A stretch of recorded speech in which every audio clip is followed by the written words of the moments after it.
Prophet Muhammad, peace be upon him. He was known as Al-Amin, that is the trustworthy. Even his enemies, they wanted to kill the Prophet Muhammad, peace be upon him.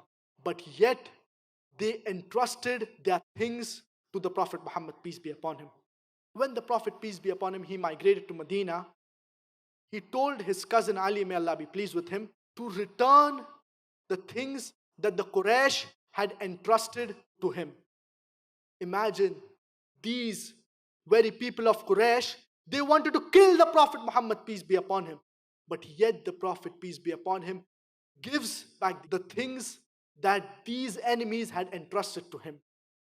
He returns back these things. This was the trustworthiness of our beloved Prophet Muhammad, peace be upon him. He was known as Al-Amin, that is the trustworthy, even before prophethood. Our beloved Prophet Muhammad, peace be upon him, when he went to Taif, in hope that people will listen to his message. In Makkah, the Prophet was tortured and was persecuted. So he went to Taif so that the people will pay heed to his message. But unfortunately, the people of Taif started pelting stones at the Prophet Muhammad, peace be upon him.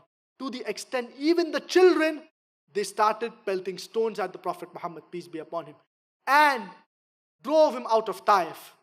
When the Prophet Muhammad, peace be upon him, he was bleeding profusely to the extent that his feet were soaked in blood. An angel comes to our beloved Prophet Muhammad, peace be upon him, and asks him that, O Prophet of Allah, if you wish, I can crush the tribe of Taif between the two mountains. What would be our reaction? If someone had tortured and persecuted us so much, we would want them to be destroyed. But the Prophet, peace be upon him, he was far-sighted. He tells the angel that do not destroy them, for perhaps their generation, they will believe in Allah subhanahu wa ta'ala.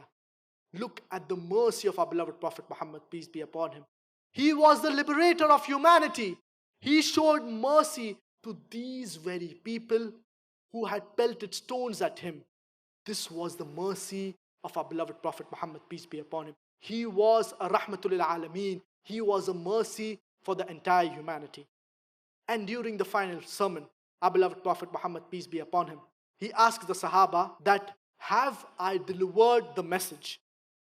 So the Sahaba, they say, yes, O Prophet of Allah, you have delivered the message. The Prophet, peace be upon him, says, Allahumma fashhad, O Allah, bear witness that I have delivered the message.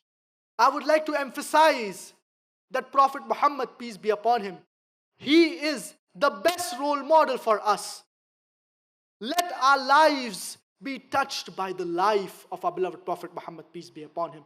If our lives are touched by the life of our beloved Prophet Muhammad, peace be upon him, then we will be successful in this world as well as in the hereafter.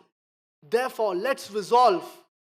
Let the life of our beloved Prophet Muhammad, peace be upon him, live again in our lives. Let his aim be our aim.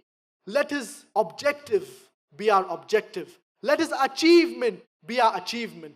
Let his example be our example. Let his goal be our goal. Let his purpose be our purpose. Let his character be our character. Let his conduct be our conduct. Let his target be our target.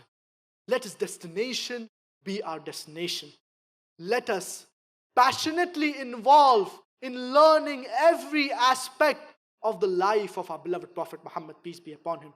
Our beloved Prophet Muhammad, peace be upon him, he liberated humanity from slavery, from oppression, from idol worship, from decadence, and brought them into the light of Islam. One man alone, with the help of Allah subhanahu wa ta'ala, transformed the Arab barbarians into torchbearers of the world.